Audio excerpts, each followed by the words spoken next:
a guide to art, activism, and culture. I'm your host, Soy Elena. This podcast is brought to you by the Aerogram Center for Arts and Culture, bringing the voices of today's creativity to you. Before we begin, please consider donating by going to our website at www.aerogram.org/support. Your contributions are why our events and programs like these are possible with no paywall, so that everyone can participate for free worldwide. Thank you.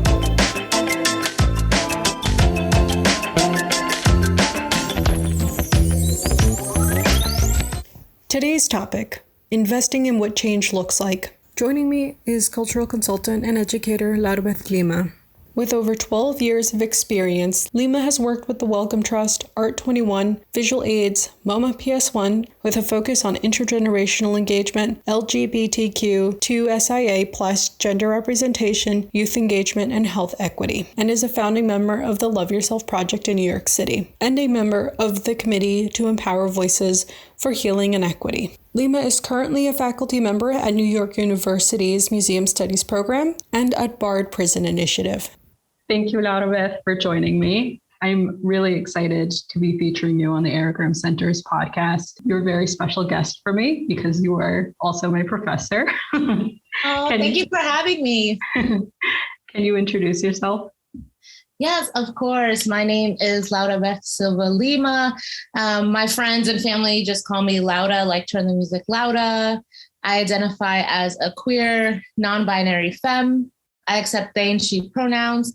A visual description for anyone who might need it. I'm a person who has brown skin, locked hair to about my collarbone, and I wear glasses. I also am a professor of museum studies at NYU full-time and an adjunct professor at Bard Prison Initiative. I also, on the side, am a cultural consultant, and I work with various museums and cultural institutions on program development, supporting curatorial projects, as well as leading inclusive training and professional developments.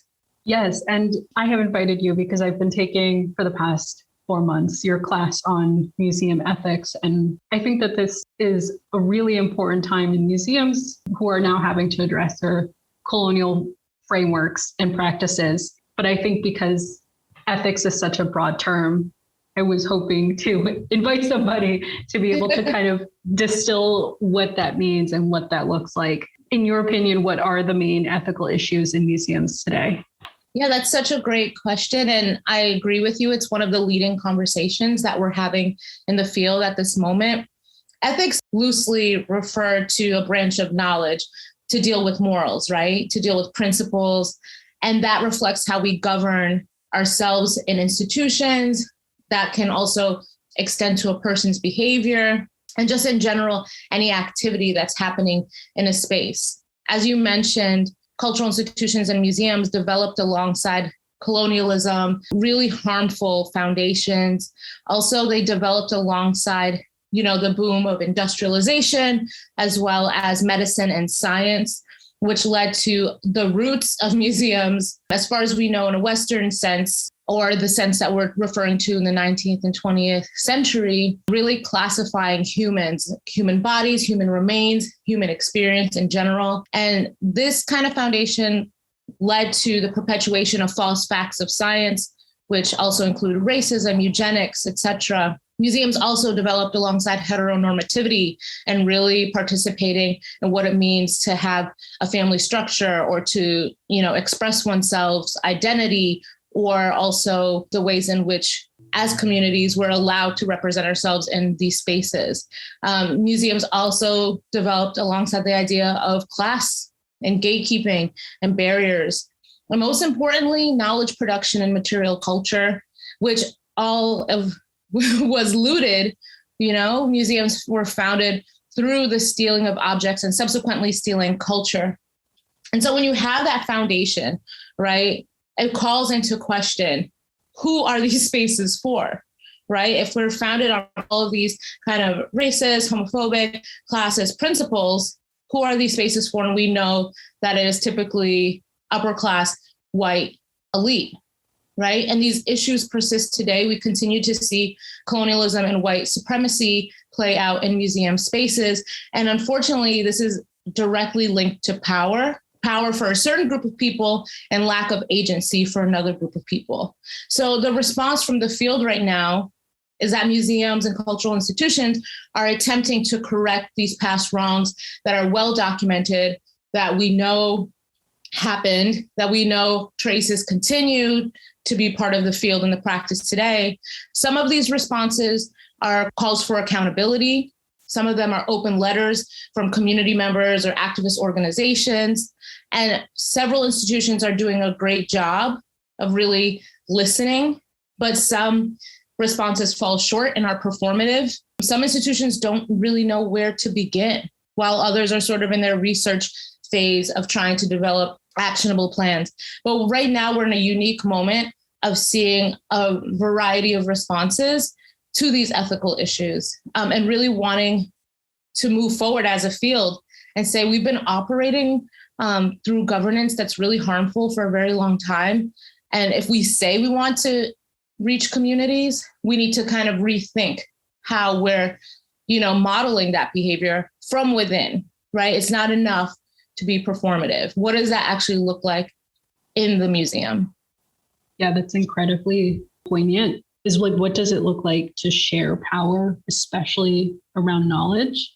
Yeah, absolutely. We see a lot of examples that are kind of popping up at this time. In class, I've referenced MoMA PS1 in Queens, that they've done a lot of great projects recently.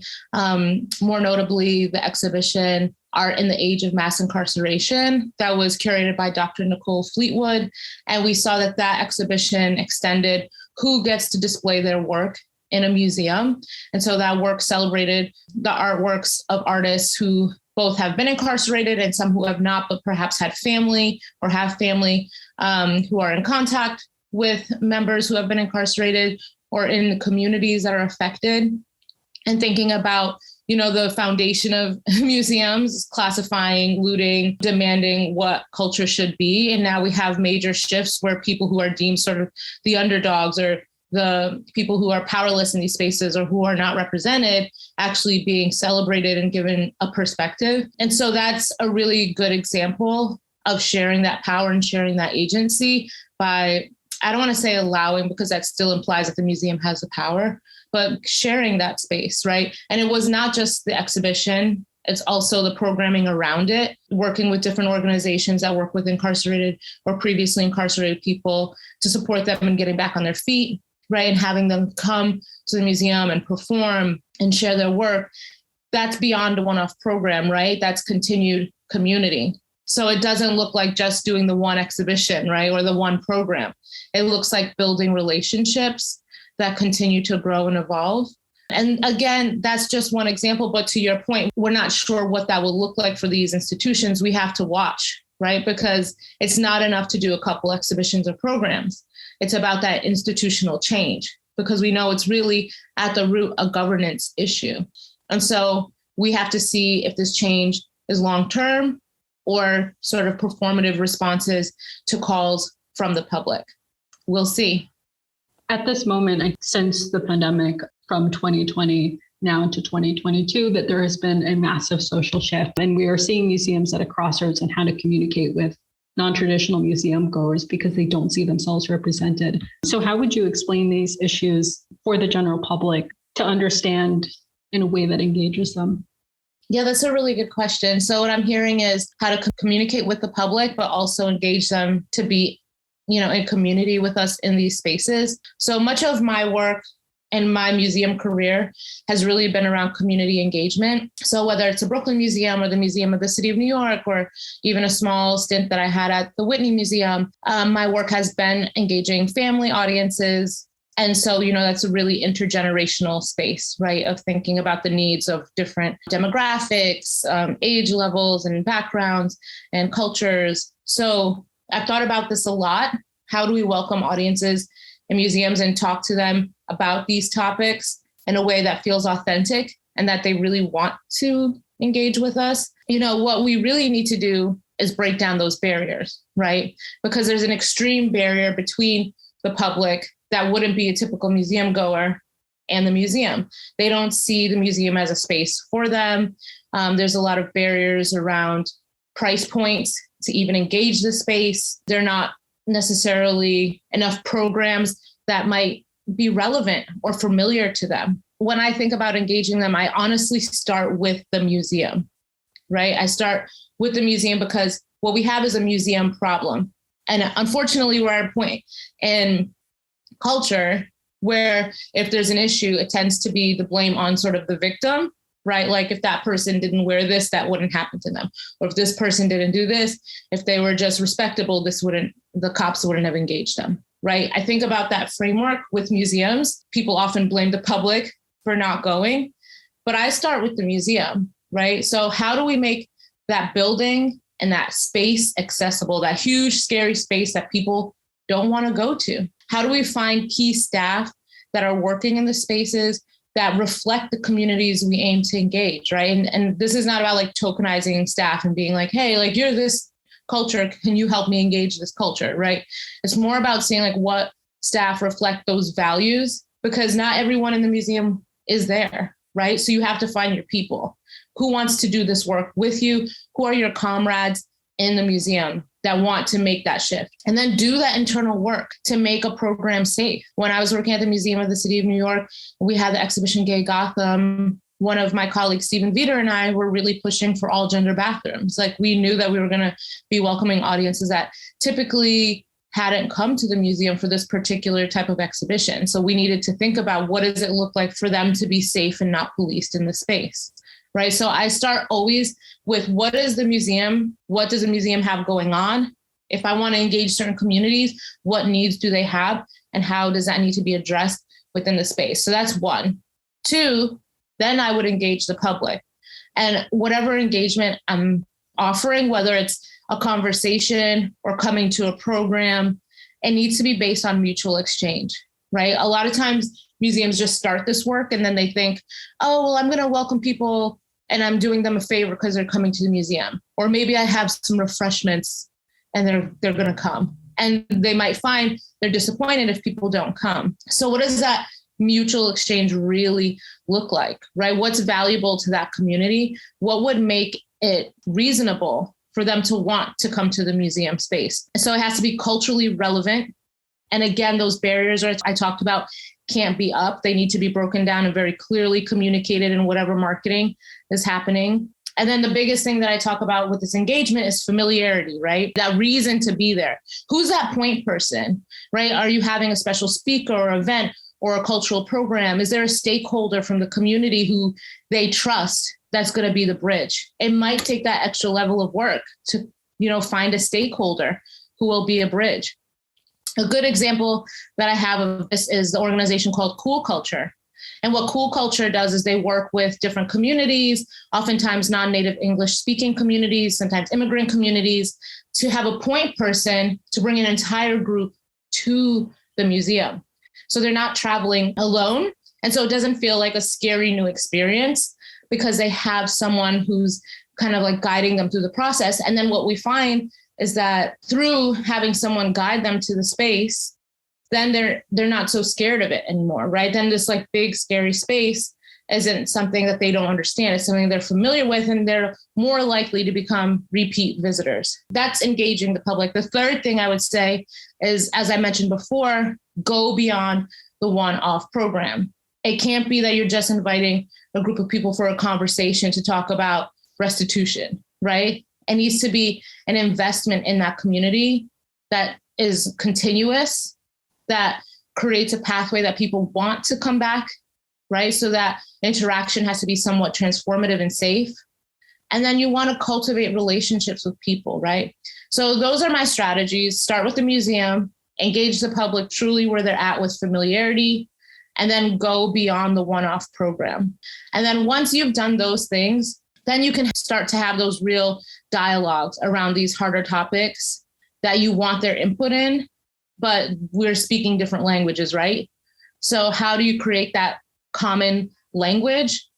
By building the relationship first. How are those principles that you were talking about? Because they can't sort of be one-to-one from events to exhibitions to museum employees. What sort of framework are you creating around ethics in that respect? Yeah, so when I think about, like your invitation here to think about how museums are really, top down? What does action really look like? I think about how museums have long had this reputation or public perception of being the expert. Museums are often thought of as knowledge keepers, prestigious and elitist spaces. But the truth is that there are many forms of knowledge and many forms of ways of knowing. As we talk about often in my class, there are lots of different ways of cultural production and knowledge, right? And the root of this action that we want to achieve is in recognizing that museums have to find a way to value other modes of thinking, of archiving, and of sharing histories, right? Because what they're really trying to achieve is decolonizing the space, right? Equity in the space, abolition, right, of harmful practices in the space. And we're all trying to achieve that kind of inclusive utopian field. But in order to do that, we have to understand that we sometimes might get it wrong, that as cultural workers and museum workers, that we're not always right.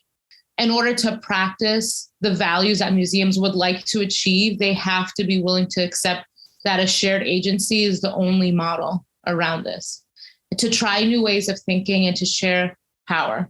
So in practice, what this could look like is expanding what curatorial work means.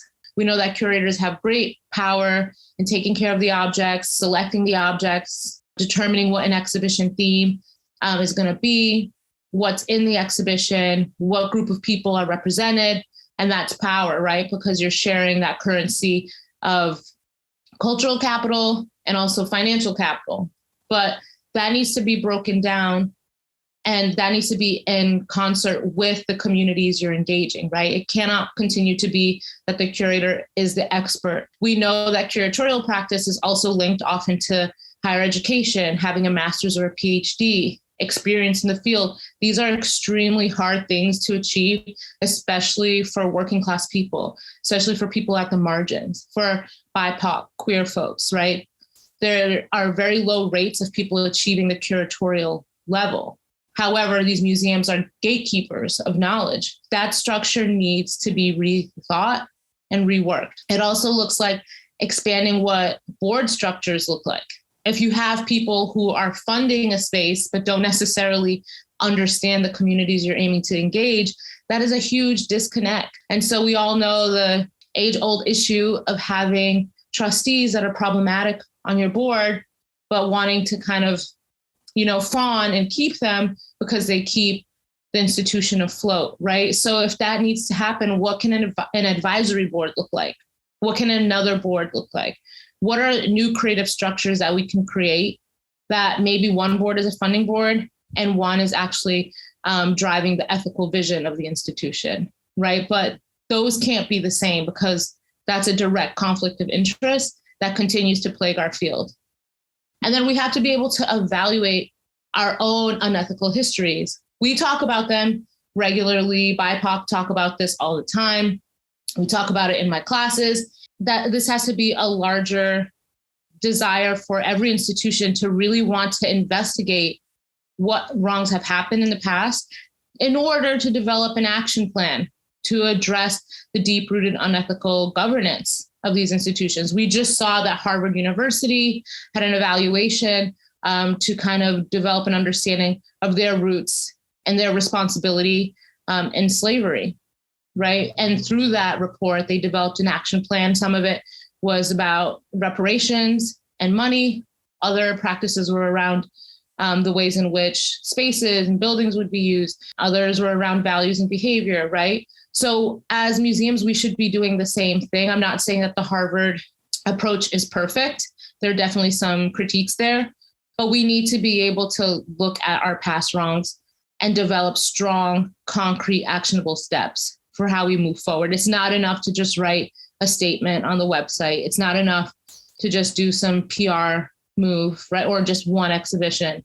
We need a 5-year, 10-year, 20-year plan, right? And then museums might become true sites of action, that communities can feel welcomed and, they feel that accountability and that transparency that they want to engage with the space, right? So when I think about abolition and all the things that drive my practice, It looks like mutual aid. It looks like community. It looks like imagining safer futures. It looks like different people at the table. It looks like all of our voices matter. I would love to see more diverse voices in power at the table. And again, these actionable steps are possible, but it takes really rethinking the structures and the frameworks that we've been using for so long. As Dr. Portia Moore says, burn down the ashes and rise from the ashes with new models. Sort of a good transition. So when I talk to people not in the museum field, someone like my mom, their eyes glaze over because terminology like decolonizing equity or abolition is so ideologically weighted. So what do these terms actually mean, and what are they doing as it relates to the museum? Yeah, it's interesting because we develop all these terms and they tend to become sort of buzzwords, right? What's interesting is they actually come from activists and organizers to begin with, and then the institutions start using them in a performative way to say that they are aligned with these values, to say that they're being accountable, but then we don't really see the true action. And so it's kind of this cycle of being called in, responding in a performative way, not really seeing any action, being called in again, responding in a performative way. And it just continues to change as the language continues to change. And I think language is such an important tool and vehicle we see throughout time is constantly shifting. But you're right. When I think about my mom, I was born in Cape Verde in West Africa. My mom, worked as a housekeeper for most of her life. My dad worked in factories. They know I work in museums, but they have no idea what I'm talking about when I'm referring to these things because their focus is survival, day to day, really just supporting their family, right? And then we have the privilege to work in these spaces, the privilege to try to move them forward and to make them more inclusive for people like our parents, for people like our families back home, wherever we're from. Unfortunately, we do have to engage and meet sort of, for lack of better terms, the masters where they're at, right? And we have to engage these super academic conversations because that is a tenet of white fragility, right? White fragility is rooted in sort of like the factual, the academic, the scientific, the proof, the lawyer energy, right? And that is not to say that our communities aren't brilliant and capable of having these conversations, but our focus tends to be more on things that are related to like just family and safety and mutual aid and caring for one another, right? So when I think about terms like decolonizing, equity, abolition, all these things that, cultural workers and organizers bring into the fold, they're coming from a space of healing. They're coming from a space of wanting to undo structures that have been intrinsically harmful to people of color, to BIPOC, to queer folks, etc. But the institutions take them and warp them into these kind of academic dialogues of needing to kind of like prove and be defensive. And that's troubling for me because at the root, when we're talking about abolition, what we're saying is that we do not want to support structures that aim to suppress and oppress people. And we know that there's documented history of systemic issues around policing, around education, around housing, equity, around social services, around healthcare that disenfranchise certain communities. And museums then become the structures of replicating these systemic issues, right? And so what we want is a space where museums don't need to be bogged down with academic language. We want them to be spaces that don't need to be exclusive and prestigious and that you need to be, reaching a certain level of education to engage them. That's like the very goal, right? When we talk about museum engagement and community engagement, we're talking about meeting people where they're at, that it's a space for everyone, right? And so when I think about what abolitionary work can look like in museums, it's those intergenerational programs. It's those programs that everyone's there, no matter what educational background or what fashion or how your behavior is being policed in the space, right? It's about everyone being there, being seen, feeling safe. And I think that's what we need to work towards as a field. And you recently collaborated on the Guadalupe Maravilla Tierra Blanca Joven exhibition at the Brooklyn Museum. Can you share more about that project and how you were approaching museum work and visitor experience? Yeah, sure. So I am a cultural consultant for an organization called the Wellcome Trust, well spelled like WELL, well. And the Wellcome Trust is a charitable foundation that's focused on health research. They're based in London, and they were established back in the 1930s and have their own problematic history that they've worked to address. And they do so by having these huge public art projects that are often global, one of which is called Mindscapes, which I'm a part of. And so I'm particularly consulting on Mindscapes, which is a sort of new international cultural program about mental health. And it aims, to support major collaborations that are around the world, from like New York to Tokyo, with satellite partnerships in other locations. So Guadalupe Maravilla is the artist in residence for Mindscapes. So there are lots of different projects going on, but Guadalupe's work is one of the major focuses right now. And so the exhibition Tierra Blanca Joven, or Joven, sometimes my Portuguese comes out, it's pronounced Joven, which opened in April at the Brooklyn Museum. I worked with my colleagues, Rebecca Jacobs and Danielle, who's our sort of overseer supervisor at the Wellcome Trust. We sat in with the Brooklyn Museum on various meetings around curatorial development, program development, as well as not just the exhibition space, but also the healing room, which the teens at the Brooklyn Museum really developed and took the lead on. And they were guided by Lindsay Harris, who's interim director of education there.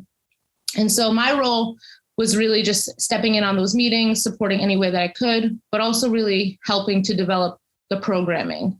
So we just had a program back in April, and we're having another one in the summer. And, the first one was extremely moving, thinking about how we reach undocumented communities and queer communities and healing work, which is a good point to share a little bit about Guadalupe. So Guadalupe, identifies as a transdisciplinary artist who's from El Salvador. Guadalupe is currently in Brooklyn, has lived in Virginia, but is one of the first wave of young people to come from Central America in the 1980s who are undocumented. Through Guadalupe's work, he's really trying to pay homage to his own migratory history and thinking about how historical and contemporary contexts of immigrant culture, notably belonging to Latinx communities, impacts his own work and his own healing. He's a person who had intestinal cancer, and through his artwork was able to heal himself. And so his work is really expansive and immersive, incorporating choreographed rituals, handmade costumery, fusion of music, smells, theater, audience, ritual, shrine, ancestral medicine, and participation. And essentially, Guadalupe's work is art as healing. And that's where my particular research comes in around museum work, thinking about health, art, and activism in that intersection, which is one of the reasons I was asked to consult on this project. So if you go to the museum, you get to see it, you'll see that one of the drums or sort of gong structures, and one of the pieces called Disease Thrower is in the exhibition. And what Guadalupe does is activate these gongs and create sound baths that are healing. He's done this in so many capacities, whether it be a church, whether it be in the gallery, whether it be at Socrates Sculpture Park, where he had a huge installation last year. And his work really aims to heal both himself and others. I'm also working on a project called Cloud Swing, which is designed by Isometric Studio.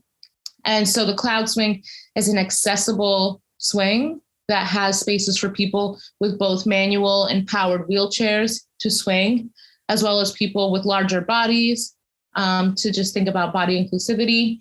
And so I'm helping to develop programming around accessibility, visibility, around radical joy and disability justice on that site. So Mindscapes has been a real pleasure to think through, cultural work in the city. And again, the ways that we invite different types of audiences who aren't traditionally invited to a space to see themselves represented. That representation is so important. So having those programs with Guadalupe and being bold about talking about undocumented communities in the museum space, to me, is where museums should be heading. I had recently interviewed Miguel Luciano, who was a former artist in resident at the Met.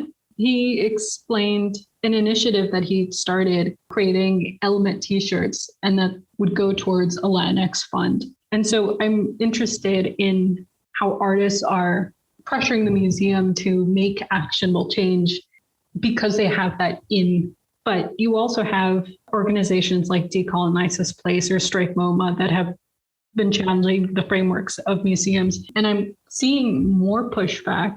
How does one approach social justice and activism? What are those conversations like inside the museum?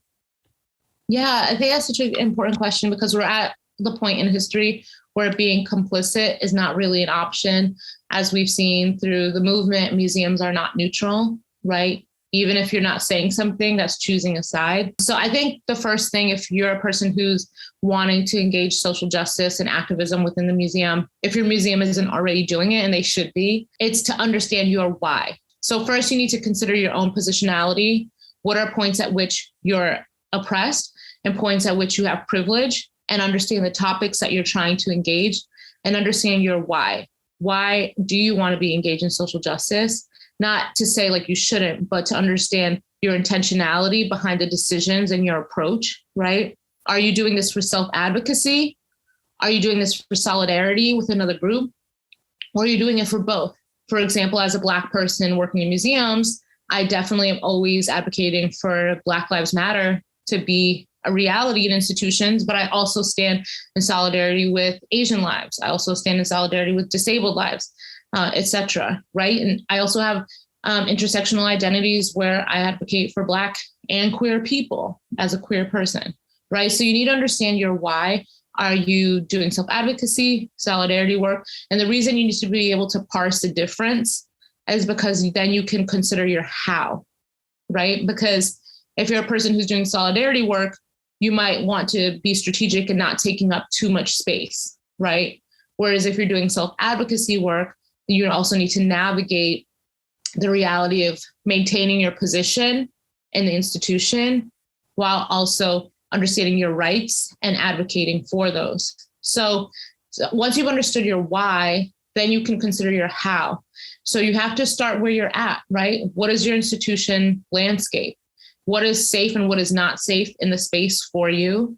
What communities surround you? So who's already organizing in the museum? It's really helpful to know. And then not just within the museum, but within the local communities, right? Who's already organizing? Understand the work being done first, right? Because sometimes with organizing or new organizers, we're just so excited. We just want to jump in and do everything we can. But it's also important to kind of have regard for people who have been organizing around an issue for a long time and kind of feel out what has already been done so you can find your place, because we always want to kind of work towards solidarity, right? Because we know that we're stronger in numbers. So understanding the kind of what's happening already around you, and then understanding your own self in terms of your skills. What do you want to contribute, right? Are you a person who's going to be giving to the movement in terms of, creating posters? Are you a digital graphic designer and you're creating the social media production and marketing tools? Or are you really skilled at negotiation skills and you have that kind of lawyer energy? Are you going to be the person negotiating in the room or crafting a statement to the museum space? There's a lot of organizing that goes on within museums. Oftentimes that is with the support of surrounding groups such as Decolonize This Place, right? And so it's really important to understand yourself, the field, what's happening around you, and then what you can best bring to the space, how you want to bring yourself in the best capacity to that work so that you're actually helping to push forward. And so it's a selfless thing. It's important to know how to not burn out. It's important to know how to take care of yourself, take breaks when you need it so you can come back stronger. And then again, what issues you want to be mobilizing around, because we can't possibly do everything, right? So thinking about what issues are the most pressing for you at the moment. You can be in solidarity with everything, but when you're giving your work and your time, you often do want to focus on something so you can be of best use to support that issue. I encourage everyone to really look at what's already happening in their institution. and see what ways you can support that work. I feel like that was the question that I've brought up in class discussions around burnout and the pressures of being a BIPOC employee or intern, and not just in the museum space, but in work environments where you feel that pressure to be representative of, like, let's say if you were Latinx, that you represent all of Latinx history and culture. And yeah, I think it's important to not see yourself as a monolith, right? You don't represent everyone in your group, because there's so many nuances and so many intersecting identities and ways we're oppressed and have privileges in different ways. And so it's important to kind of bring different people into the fold, right? If you feel like you're the only person representing a group of people, it might be helpful to consider who else is in that museum space or surrounding community and invite people to join you.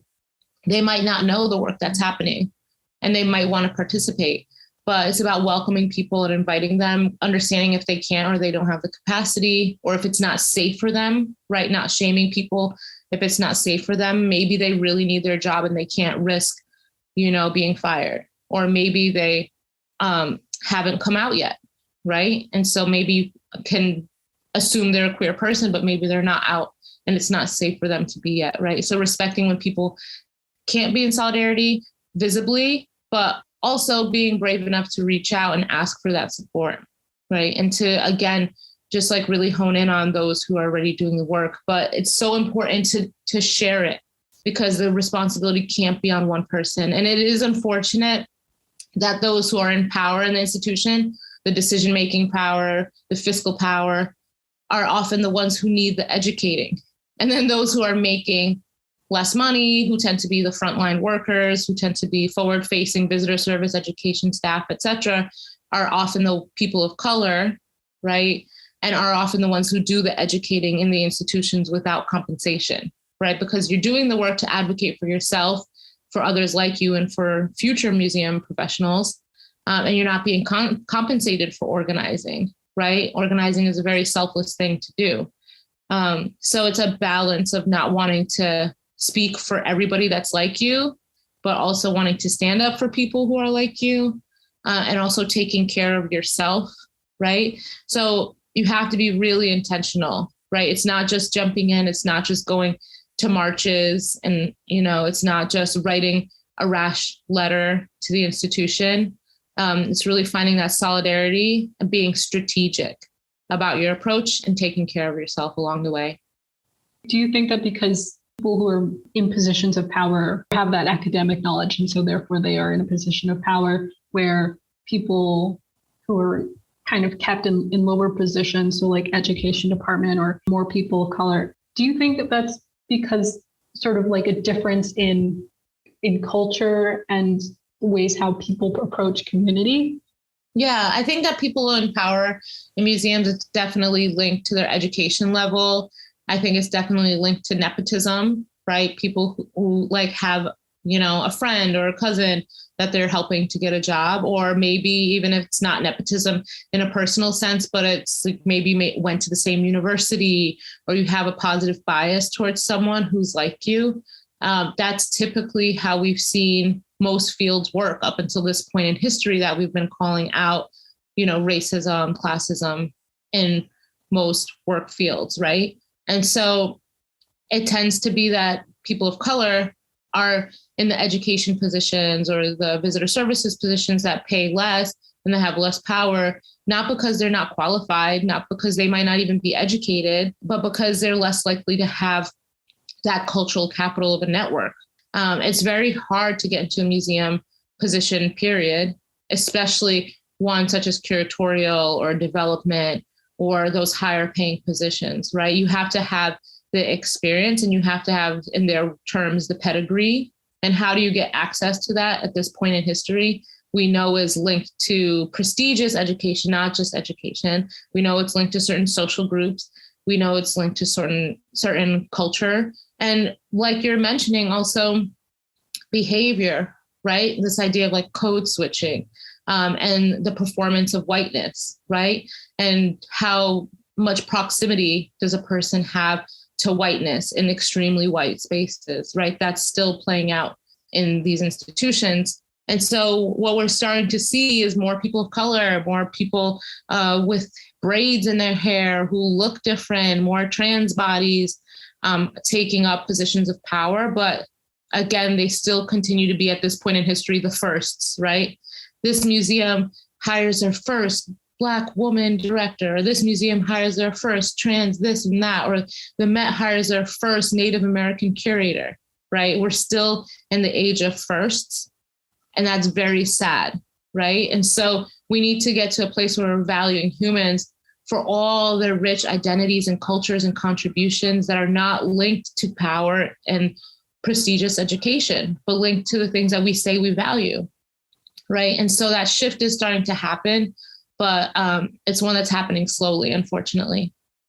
Just a lot of work ahead. Yeah, I can't tell you how many times I've been a first. And like, it can be frustrating to be the only, person of color in a room, right? And then there comes, a trade-off with that, because there is a level of code switching, there is a level of compromising yourself to keep the position, and there is a level of having to pick and choose what you advocate for, because it can be really exhausting to constantly be the one advocating and teaching, right? So on top of the job you've been hired for, you're often teaching, or people expect extra labor of you because of your positionality, right? And so having a positionality that's unique in an institution is unfair. There should be more variety, and there should be more diversity at the table. So it's not all on that one person to do that work. What I appreciated about your class is those conversations of advocating not just for yourself, but for your peers. What are your challenges of bringing ethics to life for your students? I love teaching ethical frameworks for museum work and my museums and community class, because it's an opportunity to really support students as they're thinking about who they want to be in the field. When I think about challenges around it, it's really around the weight and responsibility of being an educator. There's great power in becoming an educator and having that position and not wanting to abuse it, right? Not wanting to be sort of like a top-down type of educator, but wanting to be horizontal and understanding that we all learn from one another, right? I may have more experience in the field. May have more experience with research, or I may have acquired more knowledge as a result of my age. But at the end of the day, we can all learn from one another. So I really think about the classroom as a space to help my students feel free. How can you be the most authentic you, so you'll want to share, so you'll want to engage and explore your ideas?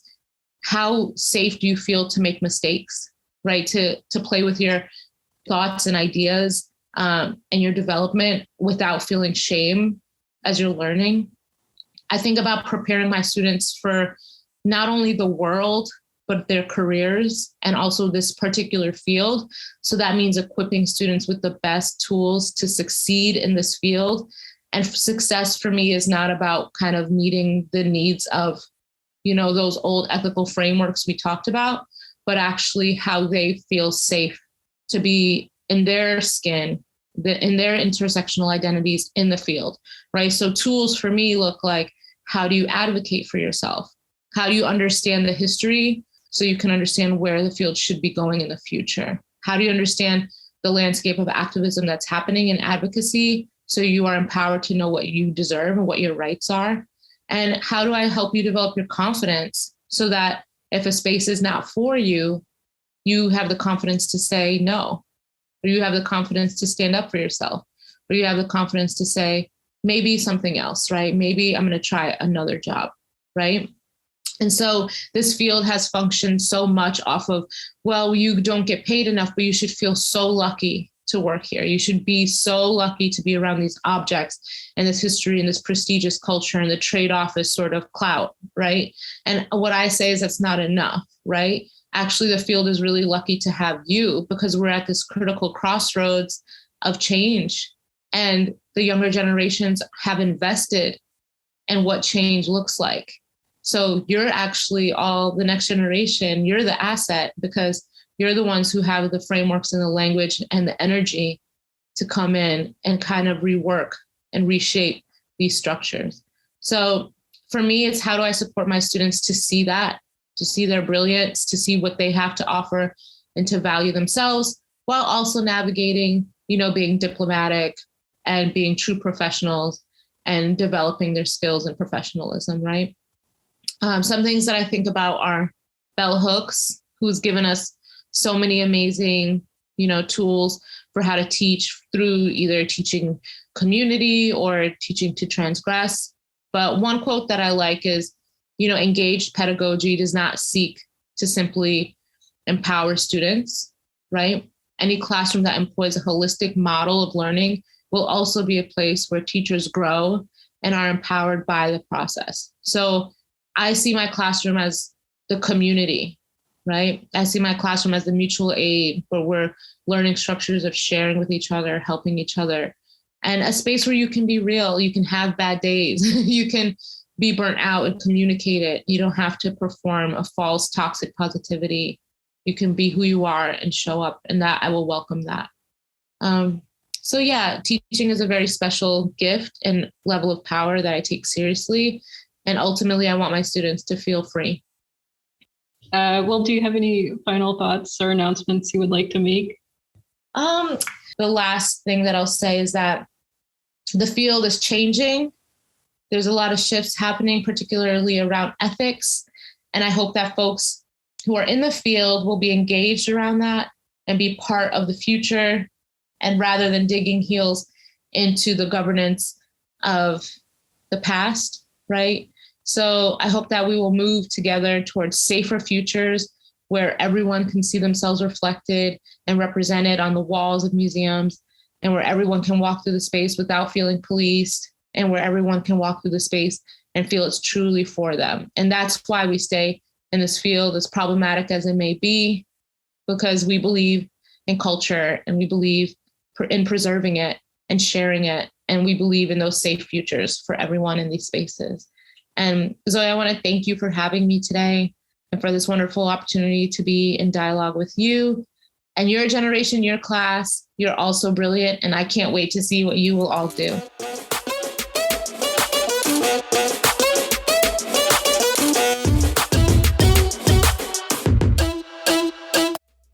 I have been your host, Zoe Elena. Join us on our next episode, and in the meantime, be sure to follow us on social media to learn about opportunities, events, and more.